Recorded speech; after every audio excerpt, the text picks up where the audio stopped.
ॐ अज्ञानतिमिरान्धस्य ज्ञानाञ्जनशलाकया चक्षुरुन्मीलितं येन तस्मै श्रीगुरवे नमः। श्रीचैतन्यमनोभीष्टं स्थापितं येन भूतले स्वयं रूप कदा मह्यं ददाति स्वपदान्तिकं। वन्देऽहं श्रीगुरो श्रीयुतापदकमलं श्रीगुरून् वैष्णवांश्च श्रीरूपं साग्रजातां सहगना रघुनाथान्वितं तं सजीवं साद्वैतं सावधूतं परिजनसहितं कृष्णचैतन्यदेवं श्रीराधाकृष्णपादान् सहगना ललिता श्रीविशाखान्वितांश्च हे कृष्णकरुणा सिन्धो दीनबन्धो जगत्पते गोपेश गोपिकान्त राधाकान्त नमोऽस्तु ते। तप्तकाञ्चन गौराङ्गी राधे वृन्दावनेश्वरि वृषभानुसुते देवी प्रणमामि हरिप्रिये। वाञ्छाकल्पतरुभ्यश्च कृपासिन्धुभ्य एव च पतितानां पावनेभ्यो वैष्णवेभ्यो नमो नमः। नमो विष्णुपादाय कृष्णप्रेष्ठाय भूतले श्रीमते भक्तिवेदान्त स्वामिन्निति नामिने नमस्ते सारस्वते देवे गौरवाणी प्रचारिणे निर्विशेष शून्यवादी पाश्चात्यदेशतारिणे जय श्री कृष्ण चैतन्य प्रभु नित्यानंद श्री अद्वैत गदाधर श्रीवासादि गौरभक्तवृंद हरे कृष्णा कृष्ण कृष्ण हरे हरे हरे राम राम राम हरे हरे హరే కృష్ణ. సో ఈరోజు మనం చర్చించే శ్లోకం 7వ అధ్యాయం 15వ శ్లోకం. ఆ, నమాం దుష్కృతినో మూఢా ప్రపద్యంతే నరాధమా మాయయాపహృతజ్ఞానా ఆసురం భావమాశ్రితా. నమాం దుష్కృతినో మూఢా ప్రపద్యంతే నరాధమా మాయయాపహృతజ్ఞానా ఆసురం భావమాశ్రితా. చదువుతారా ఒకసారి ఎవరైనా?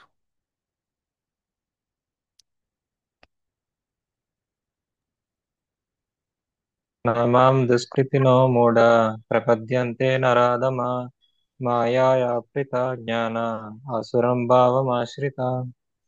Hare Krishna. Word to word translation చదవండి ఒక రోజు.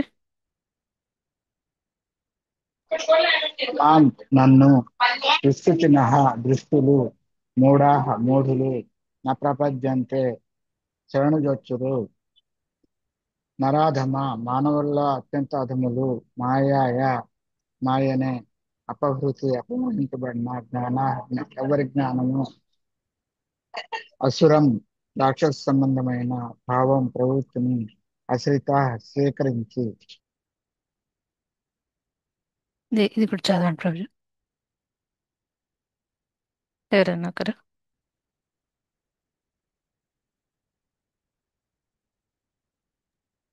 మహామూఢులైన నరుల్లో అత్యంత అధములు మాయచే జ్ఞానముచే అపహరింపబడిన వారు నాస్తికమైన దానవృత్తిని చేపట్టేవారైనట్టి దుష్టులు నాకు శరణు జొచ్చరు.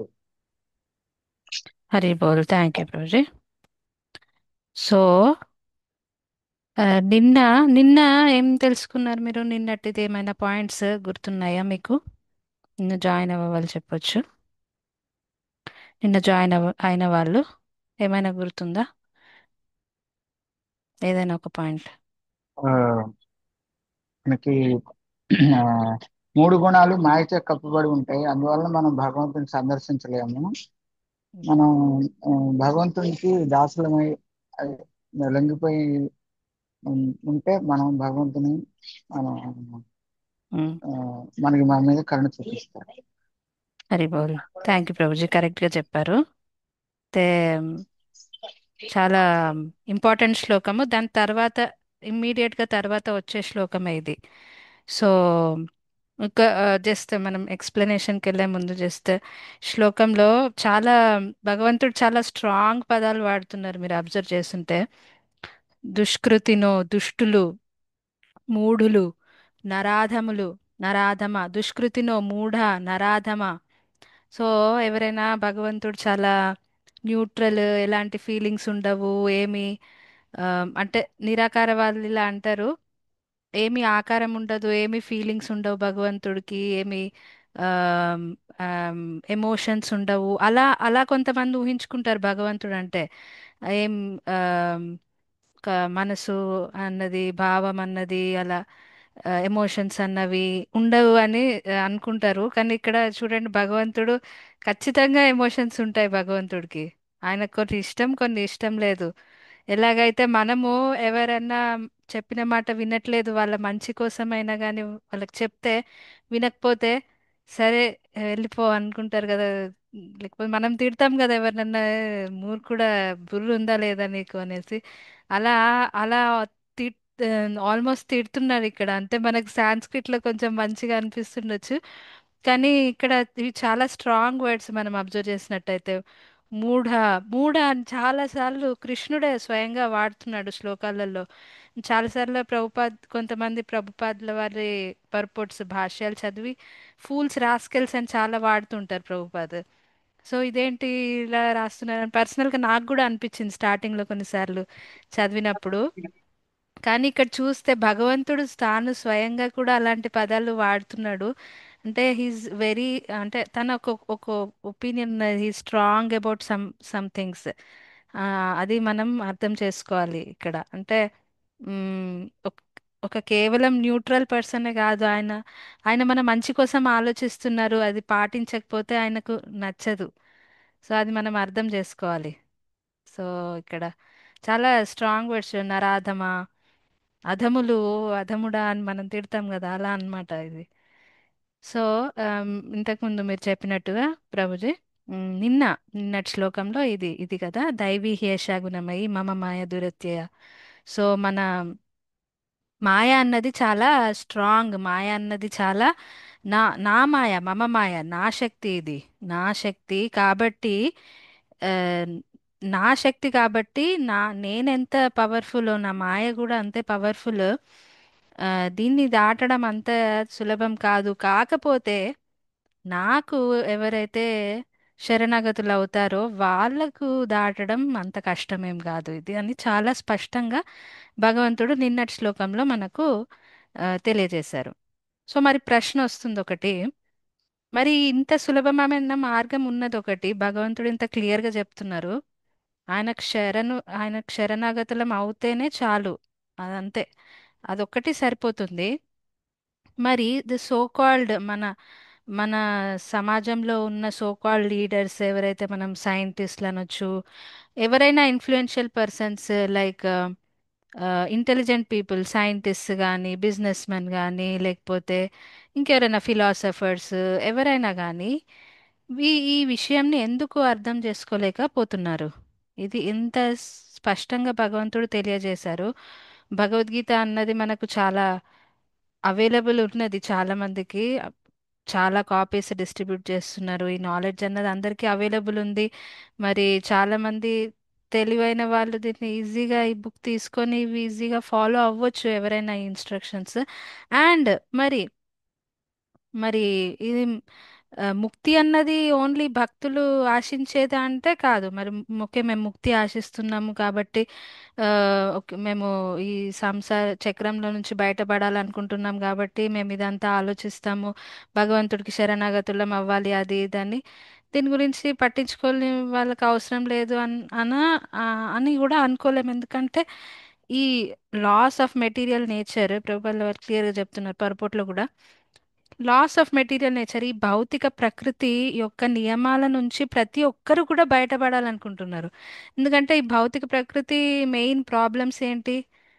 జన్మ, మృత్యు, జర, వ్యాధి. ఈ నాలుగు మెయిన్ ప్రాబ్లమ్స్ ఈ మెటీరియల్ వరల్డ్, భౌతిక మా ప్రపంచంలో ఇవి నాలుగు ప్రాబ్లమ్స్. ఈ నాలుగు ప్రాబ్లమ్స్ నుంచి ప్రతి ఒక్కరికి కూడా బయటపడాలని ఉన్నది.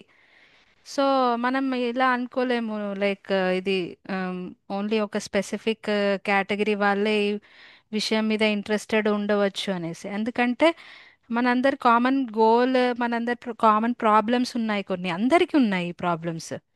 అండ్ ఎంత ట్రై చేసినా సైంటిస్టులు ఈ నాలుగింటికైతే ఆన్సర్ కనిపెట్టలేకపోతున్నారు. కొన్ని డిసీజెస్కి కొన్ని వ్యాక్సినేషన్స్, మెడిసిన్స్ వస్తున్నాయేమో, కానీ దాంతోపాటు అడిషనల్ ఇంకా ఎక్కువ డిసీజెస్ కూడా వస్తున్నాయి. కరోనా వైరస్ అని, అదని ఇదని. సో ఎంటైర్గా ఎలిమినేట్ అయితే డిసీజ్ని ఎలిమినేట్ చేయలేకపోతున్నారు. నాలుగిటిని కూడా మనం ఎలిమినేట్ చేయలేకపోతున్నాం, the so called leaders of the world కూడా. కానీ దాటాలని ఉంది ప్రతి ఒక్కరికి.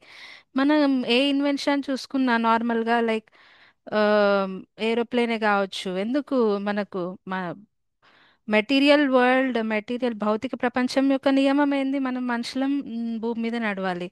కానీ ఈ నియమాన్ని అధిగమించి ఏదో చేయాలనుకుంటున్నారు కాబట్టి ఏరోప్లేన్ వచ్చింది. మనం ఇక్కడ ఉన్న వాళ్ళతోనే మాట్లాడగలుగుతాము, ఎక్కడో ఉన్న వాళ్ళతోని న్యాచురల్గా మాట్లాడలేము. కానీ ఈ నియమాన్ని అధిగమించాలనుకున్నారు కాబట్టి ఫోన్ వచ్చింది. సో ఈ నియమాలను, భౌతిక ప్రపంచం యొక్క నియమాలను అధిగమించాలని అందరికీ ఉంది కోరిక. దానికోసం లీడర్స్ కష్టపడుతున్నారు కొంతమంది. మరి ఈ భౌతికమైన ప్రకృతిని దాటడానికి భగవంతుడు ఒక సులభమైన మార్గం ఇస్తున్నాడు. కానీ ఎందుకు మనం అర్థం చేసుకోలేకపోతున్నాం, యాక్సెప్ట్ చేయలేకపోతున్నాం? ఇది ప్రశ్న. సో ఆ ప్రశ్నకు ఇక్కడ ఆన్సర్ చెప్తున్నారు ప్రభుపాదుల వారు. ఎందుకంటే ఈ సో కాల్డ్ లీడర్స్ యాక్చువల్గా they are not leaders, they are cheaters. ఎందుకంటే వాళ్ళకి తెలిసినా తెలియకపోయినా కొంతమంది కొంతమంది మ్యాక్సిమం ఏంటంటే, ఎందుకంటే వీళ్ళు ఆ, ఒక జనాలను మంచి డైరెక్షన్లో తీసుకుపోవాలన్న ఆలోచనతో కాకుండా హౌ ఆర్ దే వర్కింగ్, వాళ్ళు వాళ్ళ ఓన్ సెల్ఫ్ ఇంట్రెస్ట్ కోసం వాళ్ళు నడుచుకునే వాళ్ళనే మనం ఎక్కువగా చూస్తూ ఉంటాం. ఏదైనా కానీ మూవీ యాక్టర్స్ కానీ, క్రికెటర్స్ కానీ, ఎవరైతే స్ట్రాంగ్ ఇన్ఫ్లుయెన్షియల్ పీపుల్ ఉంటారో వాళ్ళను మనం ఏదో క్రేజీగా చూస్తాము. వాళ్ళ నుంచి ఇన్స్పైర్ అయిపోయి ఏదో నేర్చుకోవాలనుకుంటాము. కానీ వాళ్ళు ఎందుకు చేస్తున్నారు ఆ విషయం అని అది నెగ్లెక్ట్ చేస్తాం మనం. వాళ్ళు it's just they are getting paid అంతే. వాళ్ళకు డబ్బులు వస్తున్నాయి వాళ్ళు కాబట్టి ఏ పని అంటే అది ఆ పని చేస్తున్నారు. కాకపోతే లీడర్స్ యొక్క రెస్పాన్సిబిలిటీ ఏంటి ఈ సమాజంలో? మనం ఇంతకుముందు శ్లోకంలో కూడా నేర్చుకున్నాం. అదేంటంటే యద్యద్ ఆచరతి శ్రేష్ట తత్తదేవేతరో జన. సో ఒక సమాజంలో ఒక పెద్ద పొజిషన్లో ఉన్న వాళ్ళు ఎలాగైతే నడుచుకుంటారో వాళ్ళని చూసి కామన్ జనాలు కూడా అలాగే నడుచుకుంటారు. సో వాళ్ళ మీద ఒక యాక్చువల్గా చాలా పెద్ద రెస్పాన్సిబిలిటీ ఉంది. వాళ్ళు అది గ్రహించట్లేదు. గ్రహించక ఏం చేస్తున్నారు? ఇలాంటి పిచ్చి పిచ్చి మూవీస్, చాలా సనాతన ధర్మం గురించి against గా వచ్చే మూవీస్, అవన్నిటి ద్వారా ఈ మధ్యలో యూత్ చాలా ఇన్ఫ్లుయెన్స్ అవుతున్నారు. ప్రశ్నిస్తున్నారు, భగవంతుడు ఉన్నాడా లేదా, మన రిచువల్స్ ని ప్రశ్నిస్తున్నారు. ఒక జెన్యున్ గా ఒక క్వశ్చన్ రావడం అన్నది వేరే. కాకపోతే ఇది తప్పు అని మనసులో అంటే ఒక వెటకారంగా ఆ, ఒక ఒక అడగడం, క్వశ్చన్ అడగడమే ఒక నెగిటివ్ యాటిట్యూడ్ తోని, ఆ, ఒక నెగిటివ్ యాటిట్యూడ్ అన్నది పెట్టుకొని వాళ్ళు ప్రశ్నిస్తున్నారు. ఇది తప్పు అని డిసైడ్ చేసుకుంటున్నారు. సనాతన ధర్మంలో ఉన్న చాలా రు- చాలా సెలబ్రిటీస్ కూడా అన్ఫార్చునేట్లీ చాలా తప్పు ఎంకరేజ్ చేస్తున్నారు. సో ఏం చేయాల్సి వస్తుంది? ఎందుకంటే వాళ్ళు కేవలం వాళ్ళ సెల్ఫ్ ఇంట్రెస్ట్ కోసం వాళ్ళు నడుచుకుంటున్నారు. ఈవెన్ ఒక బెట్టింగ్ లాంటి యాప్స్ని కూడా వాళ్ళు ప్రమోట్ చేయడం జరుగుతుంది. ఇప్పుడంటే ఓకే, సిగరెట్ స్మోకింగ్ కొంచెం అక్కడక్కడ చేయొద్దు అని థియేటర్స్ స్టార్టింగ్లో వస్తూ ఉంటాయి. బట్ ఇదివరకు అయితే ఆ, దాన్ని కూడా రీసెర్చ్ ద్వారా, రీసెర్చ్ ఫైండింగ్స్ ద్వారా మ్యానిపులేట్ చేసి cigarette smoking can reduce stress అని అలా కూడా పుట్టించారు కొన్ని ఏళ్ళ కిందట. సో మనం అర్థం చేసుకోవాలి, మన సో కాల్డ్ లీడర్స్ చాలా మ్యానిపులేట్ చేస్తున్నారు. అండ్ వాళ్ళ సెల్ఫ్ ఇంట్రెస్ట్ కోసం వే ఆ, ప్రజలకు ఏదైతే హానికరమో దాన్ని కూడా ప్రమోట్ చేస్తున్నారు. సో ఇలాంటి వాళ్ళు లీడర్స్ కాదు యాక్చువల్గా, they are cheaters. And politicians కూడా వాళ్ళ వాళ్ళ బాధ్యత ఏంటి? పొలిటీషియన్స్ యొక్క బాధ్యత జనాలను ఒక మంచి మార్గంలోకి తీసుకురావడం, సొసైటీకి హెల్ప్ చేయడము. కానీ they are also acting selfishly. వాళ్ళు కూడా సెల్ఫిష్గా వాళ్ళు జనాలను ఇంకా తప్పు దారి పట్టిస్తున్నారు. మంచి మార్గం తీసుకుపోవడం మర్చిపోండి. వాళ్ళు ఓట్ల కోసం మందు ఇవ్వడము, డబ్బులు ఇవ్వడము, ఇలా చేస్తున్నారు. ఫాల్స్ ప్రామిసెస్ ఇస్తారు. సో ఆమ్, ఇలాంటి వాళ్ళను ఇలాంటి వాళ్ళు దే ఆర్ నాట్ లీడర్స్. వాళ్ళు లీడర్స్ కాదు, దే ఆర్ చీటర్స్. అందుకని వీళ్ళు, ఎందుకంటే భగవద్ భక్తులు కాని వాళ్ళు ఈ లీడర్స్ అవుతే వాళ్ళు డెఫినెట్గా చీటే చేస్తారు. వాళ్ళు లీడ్ చేయరు. భక్తులు అవ్వడం చాలా అవసరం. అంటే నార్మల్గా కూడా మంచి వాళ్ళు ఉండొచ్చు కదా అని మీకు ప్రశ్న రావచ్చు. భాగవతంలో దీనికి తగిన ఒక చాలా మంచి శ్లోకం ఉంది. ఇది యస్యాస్తి భక్తిర్భగవత్య కించన సర్వైర్గుణైస్తత్ర సమాగతే సురా హరావభక్తస్య కుతో మహద్గుణ మనోరథేన సతి దావతో బహి. భగవంతుడు భక్తుడు అయితే చాలంట, ఆ వ్యక్తిలోకి అన్ని మంచి గుణాలు ఆటోమేటిక్గా వచ్చేస్తాయంట. అండ్ భక్తుడు ఎవడైతే కాదో అతని గురించి ఏం మాట్లాడాలి అతను? ఎందుకంటే అతనిలో ఏం ఏం గొప్ప క్వాలిటీస్ ఉంటాయి? ఎందుకంటే అతను మనసు చెప్పినట్టు ఆయన వింటూ ఉంటాడు, మనసు చెప్పినట్టు చేస్తూ ఉంటాడు. అండ్ మనసు ఇది మంచి ఫ్రెండ్ కూడా అవ్వచ్చు, చాలాసార్లు పెద్ద ఎనిమి కూడా అవుతుంది మనకు. ఎందుకంటే వాళ్ళ సెల్ఫిష్ ఒక ఒక కర్మ, భగవంతుడు అన్న శ్రద్ధ అన్నది లేకపోతే, ఒక రూల్స్ ఫాలో అవ్వాలన్న ఫోకస్ లేకపోతే ఆ వ్యక్తి ఎందుకు పాటించాలనుకుంటాడు? ఏ నియమమైనా ఆ వ్యక్తి తనకు మనసుకు నచ్చినట్టే చేస్తాడు. అంటే కొన్ని కొన్ని శాస్త్రాల మీద నమ్మకము అలాంటివి లేనివాడు తన మనసుకు నచ్చినట్టే చేయాలని అనుకుంటాడు. అండ్ మనసు చాలాసార్లు మనం తప్పుదారే పట్టిస్తుంది. సో ఇంద్రియ తృప్తి కోసం పరిగెట్టిపిస్తుంది అనమాట. అందుకనే చాలా ఇంపార్టెంట్ మన సొసైటీలో ఒక లీడర్ అనేవాడు భగవద్భక్తుడు అయి ఉంటే చాలా. మనకు భాగవతంలో చాలా ఎగ్జాంపుల్స్ వస్తాయి. యుధిష్ఠిర్ మహారాజు అలాంటి వాళ్ళు రాజులుగా ఉన్నప్పుడు మనకు డిస్క్రిప్షన్ వస్తుంది చాలా. అంటే ఆవులు ఇట్లా నడుస్తుంటే చాలు, పొలాలలో నడుస్తుంటే ఆ పాలు ఆటోమేటిక్గా వచ్చాయంట. అంటే ఆ ఆవులు అంత సాటిస్ఫైడ్ ఉండేవి. పంటలలో పొలాలలో మంచి క్రాప్స్ వచ్చేవి. చాలా మంచి డిస్క్రిప్షన్స్ ఉంటాయి. అలా భగవద్భక్తులు ఉంటే ఆటోమేటిక్గా ప్రోగ్రెస్ అన్నది సొసైటీలో మనం చూస్తామన్నమాట. సో అదొకటి చెప్పారు. అండ్ రియల్ లీడర్స్ ఎవరు మనకు అన్ని మహాజనులు. సో ఈ మహాజనులు అన్నవాళ్ళు, వీళ్ళు భగవద్భక్తులు. వీళ్ళ మార్గాన మనం వెళ్ళాలి యాక్చువల్గా. అంటే వీళ్ళు నేర్పించిన పద్ధతులను మనం ఫాలో అవ్వడానికి ప్రయత్నించాలి. మహాజనో ఏన గత సపంత, వాట్ ఎవర్ దే యాక్సెప్ట్, వాళ్ళు చూపించిన మార్గాన్ని మనం పాటించాలి. అప్పుడు మనకు పురోగతి అన్నది లభిస్తుంది. సో ఆ, వీళ్ళు స్వయంభు నారద శంభు కుమారో కపిలో మను ప్రహ్లాదో జనకో భీష్మో బలిర్ వైయాసకిర్ వయం అని యమధర్మరాజు ఇది చెప్తారు భాగవతంలో. సో వీళ్ళు మహాజనులు. ఆ, వీళ్ళ మార్గాన్ని మనం అనుసరించాలి. ఎందుకంటే వీళ్ళు భక్తులు ఎవరైతే ఉన్నారో వాళ్ళు they are the real well wishers of the society. మనకు ప్రహ్లాద్ మహారాజు కూడా ఇది స్వస్యస్తు విశ్వస్య కళా ప్రసీదతాం అని చెప్తారు. అందరూ బాగుండాలి, అందరూ సర్వే జన సుఖినో భవంతు. ఇది మన సనాతన ధర్మం యొక్క పాలసీ అన్నమాట.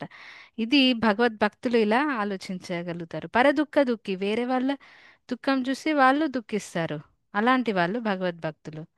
సో ఇక్కడ 4 రకాల వాళ్ళ గురించి చెప్పారు. మూఢ, నరాధమ, మాయ అపహృత జ్ఞాన, అండ్ ఆసురం భావం ఆశ్రిత.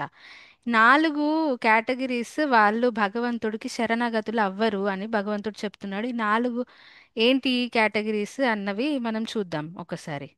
సో ఫస్ట్ది మూఢ. మూఢ అంటే ఆ, వీళ్ళు ఎలాంటి వాళ్ళు అంటే ప్రభుపాద్ మనకు ఎక్స్ప్లెయిన్ చేస్తారు భాష్యంలో.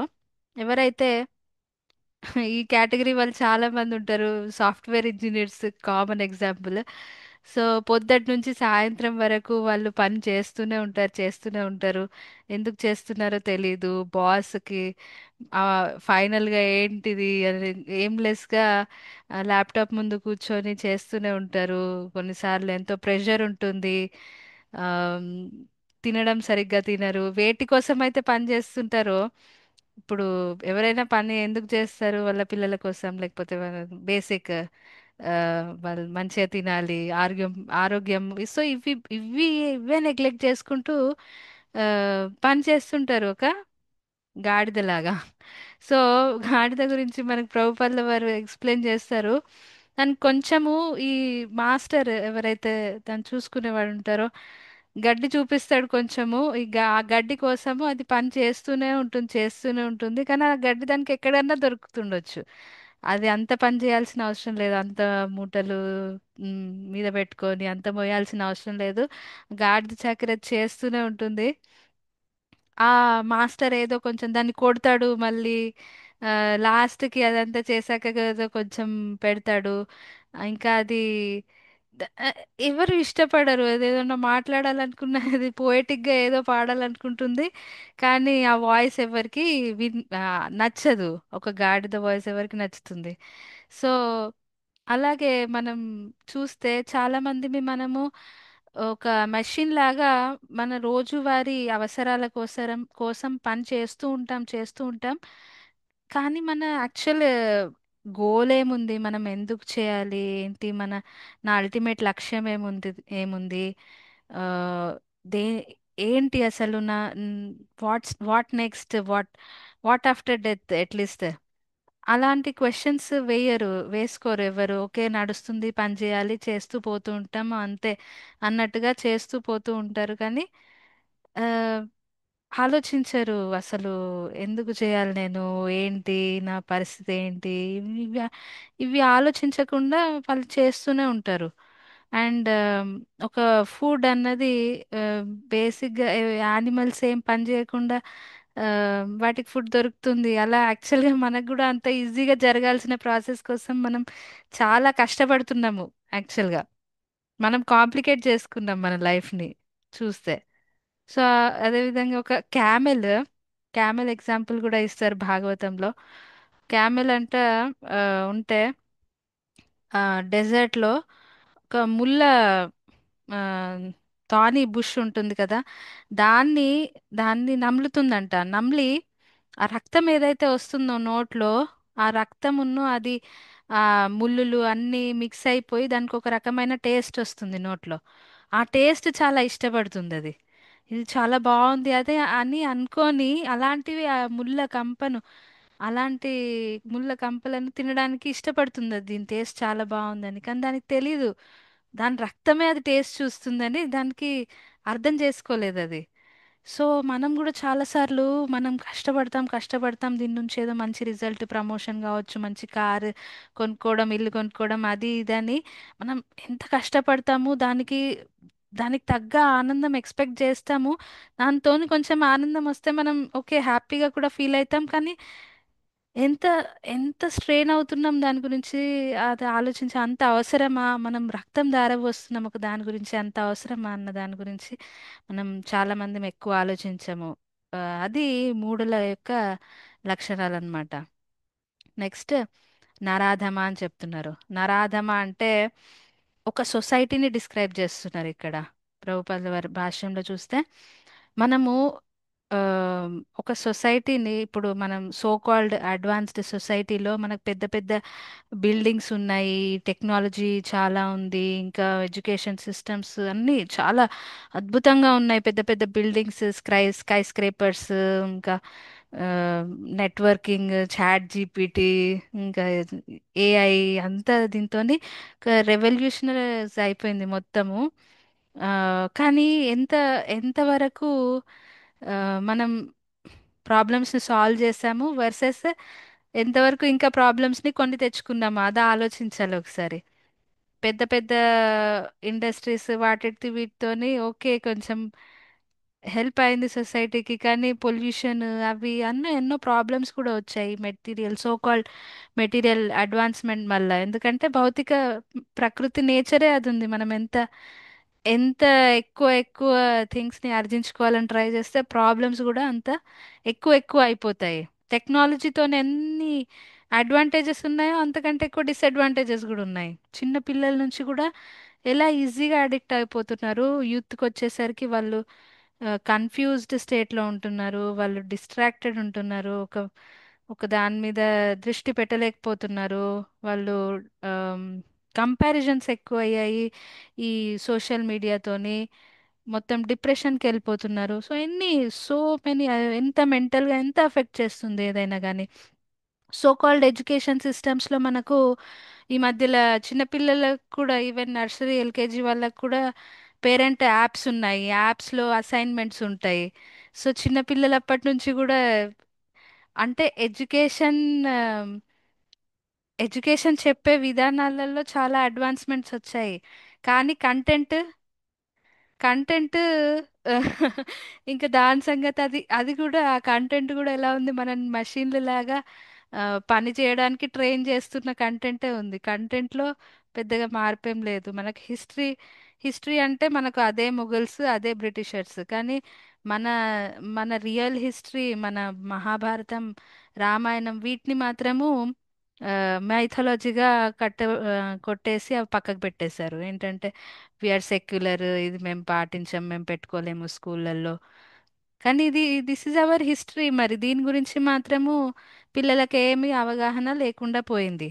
సో ఎన్నో అడ్వాన్స్మెంట్స్ వస్తున్నాయి, కానీ కంటెంట్ అదే ఉంది. మనం మషీన్ల లాగా పని చేయడానికి ట్రైన్ చేస్తున్నాం అన్నట్టు పిల్లల్ని, అంతే. సో ప్రాబ్లం అది యాక్చువల్గా. సో ఇవన్నీ సిస్టమ్స్ ఉండే మనకు పాతకాలంలో గురుకుల సిస్టమ్ ఉండే. ఎలా అంటే ఒక ఒక వ్యక్తిని చిన్నప్పటి నుంచి ఎలా ట్రైన్ చేయాలి, ఆ, తన బిహేవియర్లో కానీ మానసికంగా, శారీరకంగా, ఇమోషనల్గా ప్రతి ఒక్కటి.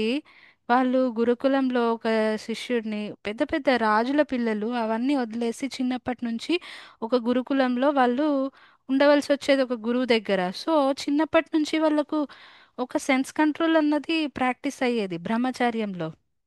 గురుకులంలో ఒక గురువు దగ్గర ఆ గురువుకి సేవ చేసుకోవాలి. ఇలాంటి ట్రైనింగ్ ఎక్కడుంది ఇప్పుడు? లేదు ఇలాంటి ట్రైనింగ్. సో ఈ సిస్టమ్స్ అన్నీ పోయినాయి. మనుస్మృతి, మనుషులు ఫాలో అవ్వాల్సిన రూల్స్ రెగ్యులేషన్స్ అన్నీ మనుస్మృతిలో రాయబడి ఉన్నాయి. కానీ దీని గురించి తెలీదు, ఎవరికి తెలీదు. అట్లీస్ట్ భగవద్గీత, ఎందుకంటే అన్ని శాస్త్రాలకు సారం భగవద్గీత. ఇది చాలా మంది దగ్గర ఇప్పుడు రెడీగా చాలా అవైలబుల్ ఉంది, కానీ ఇది తెలీదు. ఆ, ఏముందో తెలీదు, నేర్చుకోవాలన్న ఇంట్రెస్ట్ కూడా లేదు ఎస్పెషల్లీ యూత్కి. దాని తర్వాత వర్ణాశ్రమ ధర్మం ఎవరు, దీని మీద నిందలే ఉన్నాయి. చాతుర్వర్ణం మయా సృష్టం గుణకర్మ విభాగశః. ఉమ్, చాలా మంది ఆ సనాతన ధర్మం మీద నిందలు వేస్తారు. ఓకే, మీ దానిలో క్యాస్టిజము అది ఇది. కానీ ఇక్కడ ఆ శ్లోకంలో మనం ఇంకా డీటెయిల్గా చర్చించుకోవచ్చు. భగవంతుడు గుణకర్మ అని చెప్తున్నాడు. గుణాల బట్టి ఉంది అది, జన్మను బట్టి కాదు. సో కానీ ఈ సిస్టమ్ కూడా అవసరం. ఎందుకంటే గృహస్థాశ్రమం, బ్రహ్మచర్యం గృహస్థాశ్రమంలో మరి ఒక పెళ్లి చేసుకొని ఆ, ఒక భార్య భర్త అనేవాళ్ళు ఆ, పిల్లల్ని కనాలి, ఒక సిస్టమేటిక్ లైఫ్ ఉండాలి. అంతేగాని మరి ఇప్పటి సమాజము లివింగ్ టుగెదర్ రిలేషన్షిప్ని ప్రోత్సహిస్తున్నాయి. కంప్లీట్ ఆపోజిట్ టు సనాతన ధర్మం. సో ఈ సిస్టమ్స్ ఎవరు ఏం ఫాలో అవ్వాలని లేదు. అంటే ఆ ఇంక్లినేషన్స్ మెల్లమెల్లగా పోతున్నాయి. సంస్కారాస్ ఒక పుట్టబోయే ఆమ్, శిశువు కూడా ఇప్పుడు కొన్ని కొన్ని మీకు ఐడియా తెలిసే ఉంటాయి. సీమంతం అని చేస్తారు.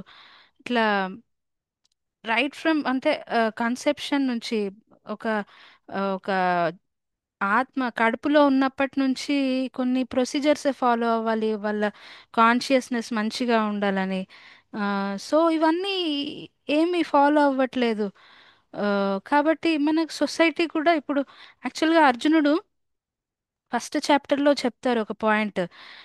దాన్ని ఎందుకు నాకు యుద్ధం చేయాలని లేదు అన్న దాంట్లో కొన్ని పాయింట్స్ చెప్తూ ఇది కూడా ఒక పాయింట్ చెప్తారు. పెద్దవాళ్ళందరూ ఇలా చనిపోతే యుద్ధంలో మరి నెక్స్ట్ జనరేషన్కి ఎవరు నేర్పిస్తారు వాల్యూస్ అన్నవి అని. సో ఈ యూత్ అన్నది యూత్ దే ఆర్ వాళ్ళు నెక్స్ట్ జనరేషన్, వాళ్ళు సొసైటీని, they are the pillars for tomorrow society కదా.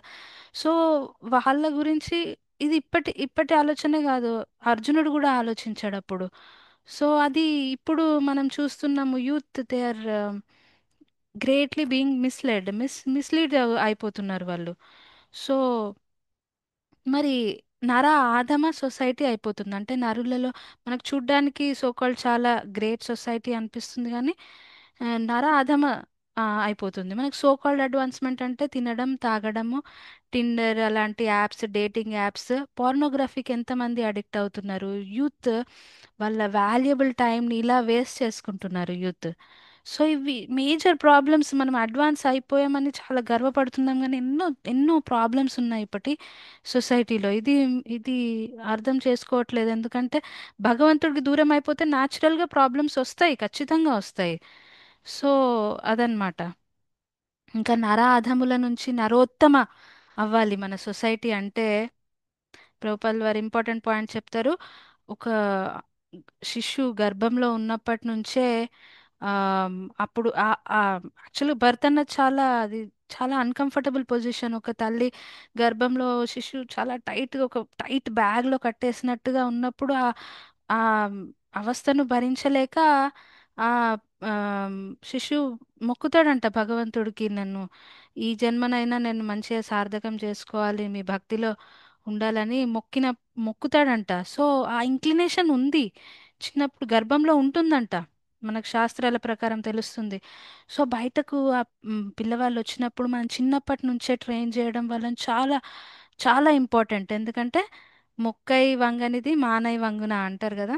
సో చిన్నప్పటి నుంచి వాళ్ళకు మంచి వాల్యూస్, భగవంతుడి గురించి కథలు కానీ అలాంటివి చెప్పడం చాలా ఇంపార్టెంట్. చిన్నప్పటి నుంచి వాళ్ళని ట్రైన్ చేస్తే కరెక్ట్గా అప్పుడు సొసైటీ నరాధమ నుంచి నరోత్తమ సొసైటీ అవుతుందన్నమాట.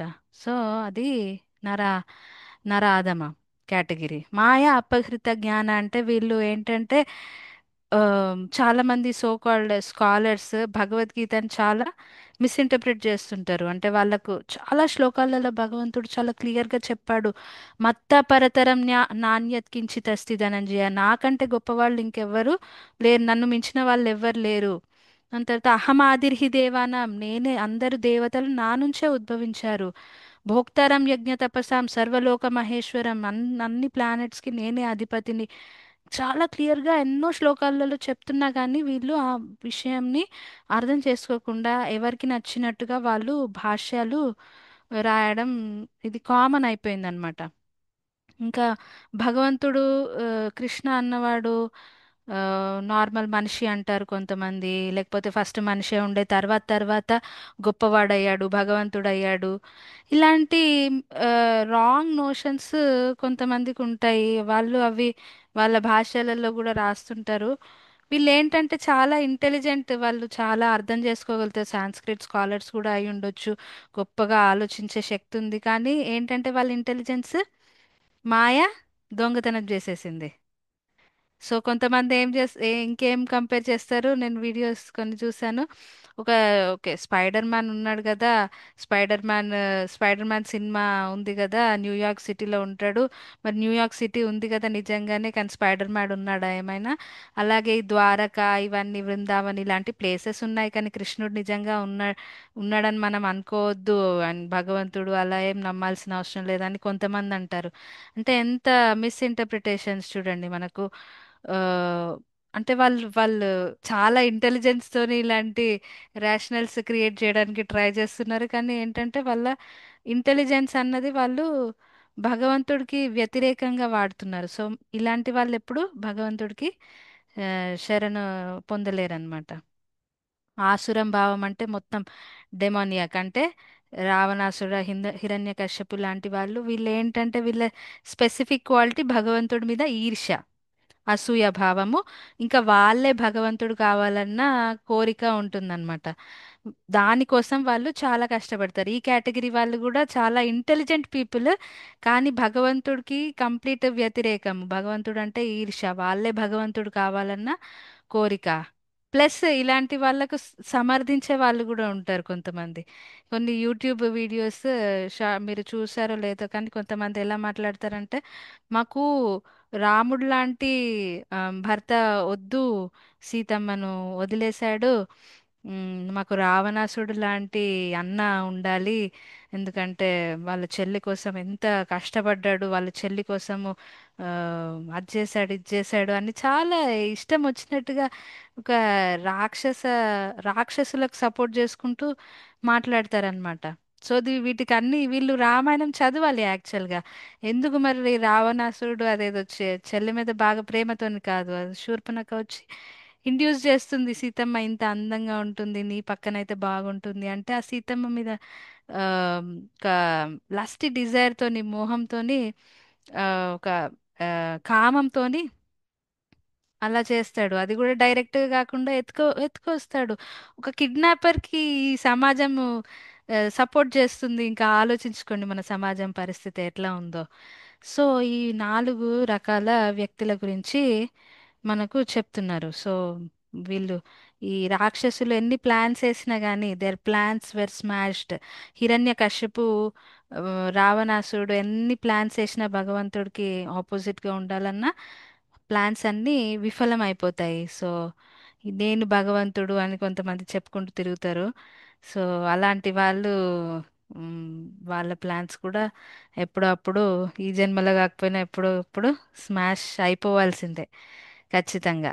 సో ఈ 4 రకాల వాళ్ళ గురించి చెప్తున్నారు. దుష్కృతిన అంటున్నారు వీళ్ళను. దుష్కృతిన అంటే, కృతి అంటే ఒక గొప్పమైన కార్యం చేయడం. ఆ దుష్కృతిన అంటే వీళ్ళ పనులు చాలా ఇంటెలిజెంట్ గా వీళ్ళు పనులు చేస్తున్నారు, కాకపోతే ఈ భగవంతుడికి వ్యతిరేకమైన పనులు. అందుకని ఈ వీళ్ళు దుష్కృతిన అని భగవంతుడు ఈ 4 రకాల వ్యక్తుల గురించి చెప్తున్నారనమాట. సో ఎవరు సరెండర్ అవుతారు, మరి ఎవరు భగవంతుడి శరణులోకి వస్తారు, అది రేపటి శ్లోకంలో మనం చూద్దాం. ఈరోజు ఎవరు శరణు పొందరు అది చూసాం మనం. ఏమైనా ప్రశ్నలు ఉన్నాయా ప్రభుజీస్, మాతాజీస్ ఎవరైనా ఉన్నారా? ఓకే. ఆ, ఓకే. ఏమైనా ప్రశ్నలు ఉన్నాయా ప్రభుజీస్, మాతాజీ?